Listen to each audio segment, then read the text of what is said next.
mighty mom. Wow. Good night. Good night.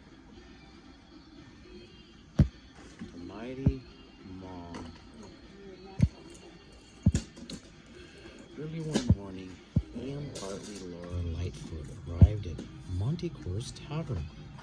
The Montecore was having her tavern return to its former glory. "Thank goodness you're here," exclaimed the mad court. "The reopening is coming up fast, and I will need all the help I can get." The Lightfoots didn't waste any time. Ian used magic to summon equipment from the supply closet. Laurel grabbed a sledgehammer and began to tear down the wall. A few spiders crawled out of the hole she had made. "Ugh," Laurel cried. "I hate spiders." Ian laughed. "Mom, you fought a dragon. Spiders are nothing." As Laurel got back to work, she came across an old name, Chanter's Talon. She read, "Where does this go?" "Nowhere. I never actually found the talon," the mad crow laughed. "I'd always planned to go on a quest to retrieve it, but I got too busy running the tavern."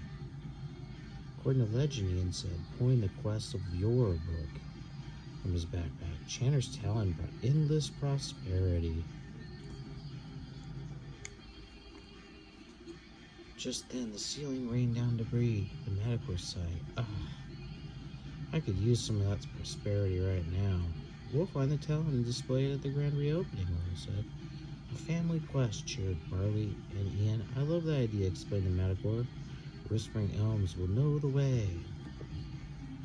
As the group prepared to leave, Laurel realized something. "How dangerous will this be?" "Oh, it'll be easy for you there," said the Manticore. "Fear not," exclaimed Barley. "The Lightfoot Fellowship shall conquer any challenge with sheer wit and strength."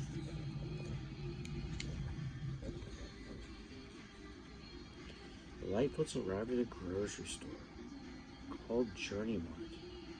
The Whispering Elf found Houndy Elfwires by the front door. "Hello," said Laurel. "Can you tell us how to get to find Chanter's Talon?" "You must reach the center of the labyrinth and face the mighty Minotaur," said the elm excitedly. The Lightfoots looked at one another nervously. "My friend Willows will help," said the elm, pointing to another tree in the distance.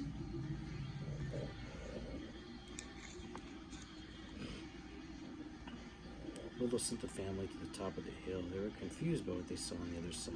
"Chandler's Talon is in the mall?" said Ian. "Of course," exclaimed Barley. "Labyrinth Mall. This was an actual labyrinth." Inside the mall, the Lightfoot studied a giant map. The mall had multiple entrances with exits and escalators in every direction. An hour later, they were no closer to reaching the center. A flag barreled down.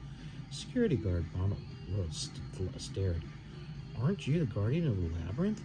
"I'm not in that business anymore, kid," the Minotaur said dully. "Make a right, then a left, and another right."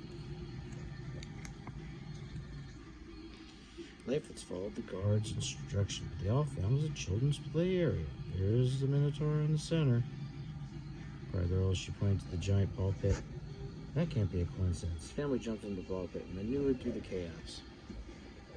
A golden crest on the minister's pedestal caught Ian's eye. Laurel pulled paddling away from the pedestal and found a blocked arch.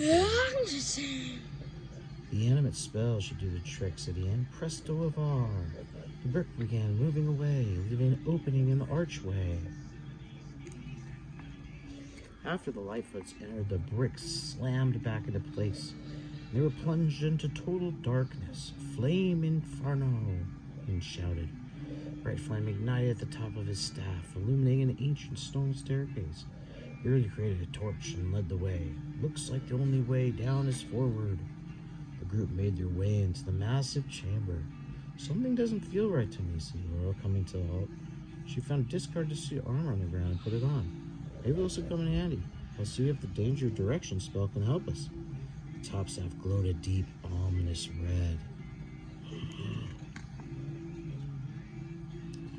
Suddenly, a giant spider scooped them all up and wove them tighter and tighter into its web. Ian's staff clattered to the floor out of reach. The Manticore said this quest would be easy, cried Ian. Why did it have to be a giant spider, added Laurel.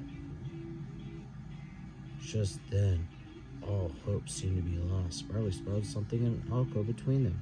Chandler's talon, he explains, right over there. Laurel used a sharp edge of armor to cut them down. Although she managed to escape, the boys were still trapped in the web. She dashed toward an axe-crossed chamber and picked it up. Laurel faced the creature. If I can defeat a dragon, I can defeat you. She dodged, weaved, and rolled so quickly the spider came disorientated.